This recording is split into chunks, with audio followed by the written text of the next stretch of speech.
So we're live on Facebook. Or We're recording. Welcome to the Sunday service of the Institution for Spiritual Development. The Institution. See what happens when we get too friendly? We're the Institute for Spirit. We're back to We got it. The Institute for Spiritual Development. My name is JoAnn. We're so happy that you're joining us today. Our reading and homily this morning will be presented by JoAnn Wormuth, and it is called The Hallmarks of Leadership. It's all yours, girlfriend. Yeah, I don't know if I can step in here now or not. Keep it out. Good morning, Facebook, and all those that are joining us on Zoom. Yeah. This weekend, we celebrate President's Day. For many of us, it is a long holiday weekend away from work or an extended school winter break. Perhaps a time to get away with family and friends to celebrate winter sports or going somewhere where it's actually warm and sunny. Originally, the birth of our founding father, George Washington, was celebrated on the third Monday of January. In 1968, the Uniform Monday Holiday Act, and I did not make that up. Yeah, you heard that correctly. There was a Uniform Monday Holiday Act. Moved the date of George's birthday to the third Monday in February. This was done to allow federal employees a 3-day weekend and to provide in remembering all United States presidents, including Washington and Lincoln. I spent hours thinking about this holiday and what would be common characteristics of individuals who arise to and assume such auspicious leadership roles. And I'd never thought about it. I was one of those people that actually took the winter break and went to the Adirondack skiing. Really, I didn't think about it. But I focused my research on George Washington and Abraham Lincoln. And the themes that I kept coming back to are a drive to fulfill their soul's mission, the courage to be vulnerable, and the role of divine providence. And I'm hoping with this homily, I can weave those concepts together for you. Angel Ariel suggests that everyone incarnates with a definite purpose, something she calls a soul's mission.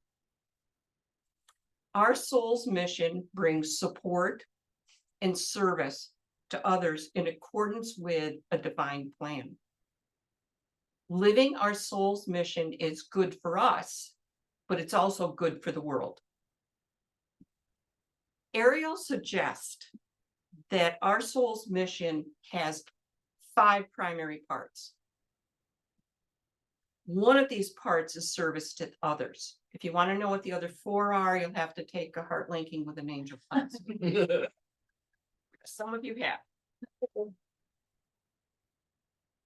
Service comes in many forms, from being an accountant to becoming a minister.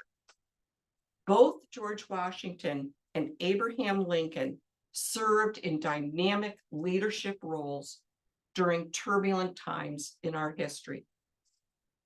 They faced uncertainty, the horrors of war, extreme loss, and eventually victory for their convictions. Brené Brown, in her book Atlas of the Heart, states that in her most recent research on courage and leadership, the ability to embrace vulnerability emerged as a prerequisite for all daring leadership behaviors. She goes on to say, vulnerability is not a weakness. It is our greatest measure of courage. I'm going to share with you a passage from Theodore Roosevelt's Citizen in the Republic speech that was delivered at the Sorbonne in Paris in 1910. Often referred to as the man in the arena, this is the passage that made this speech famous.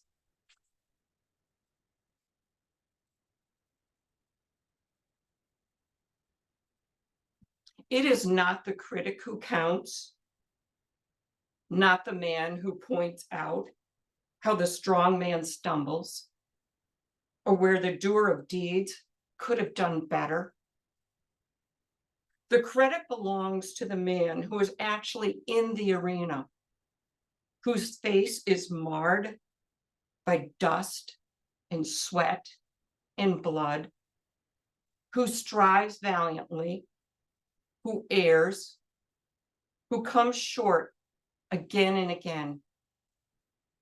Because there is no effort without error and shortcoming, but who does actually strive to do the deeds, who knows great enthusiasms, the great devotions, who spends himself in a worthy cause, who at the best knows in the end the triumph of high achievement, and who at the worst, if he fails, at least fails while daring greatly.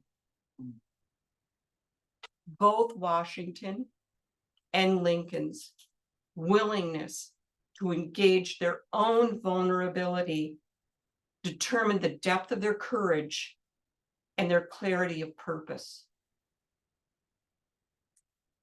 Researching the spiritual lives of both President Washington and Lincoln produced initially quite different stories. Washington was baptized in and a devoted member of the Anglican Church. It is stated that he privately prayed and read the Bible daily, as well as publicly encouraging others to pray. He frequently quoted from the Bible and emphasized religious tolerance. That could be in part because his ancestors had come to this country from England to leave the oppression of the Church of England. As a young man, President Lincoln was a religious skeptic. He never made a clear profession to Christian beliefs. It was after Willie's death in 1862, he turned more toward religion for solace. Yet he never joined a church. Modern spiritualism was just gaining footing in the 1860s. And yes, there are reports that both the president and his wife, Mary Todd, did consult with mediums. Yet there is no record of Lincoln ever formally joining the spiritualist movement. Both presidents did refer to a belief in divine providence. In theology, divine providence is God's intervention in the universe. God is the creator of heaven and earth, and all that occurs in the universe takes place under divine providence, or under God's sovereign guidance and control. God is perfectly good and works in all circumstances for the best, with the intention for the best possible outcome. President Washington and Lincoln, each in their own way, believed that a higher power was watching over their decisions and the soldiers in the field of battle. Have you taken a deep dive into your soul's mission? Mm-hmm. Have you written an affirmative statement starting with I am? And if so, do you go back to review it on occasion? As you grow on your journey, are there things that need to be changed, revised? Do you have the courage to be vulnerable? Can you step inside the circle, speaking up and assuming action for what you believe? Or you sit back, hoping somebody else will do it? Regarding divine providence, I'm going to leave you with this. You have the divine right to find and follow your truth. Thank you for joining us. We're going to be leaving Facebook Live now.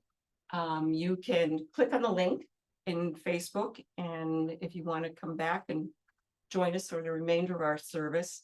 But I would encourage you also to check our website at isdodiana.org. Thank you, and I hope we meet again. Thank you, JoAnn. Thank you, JoAnn.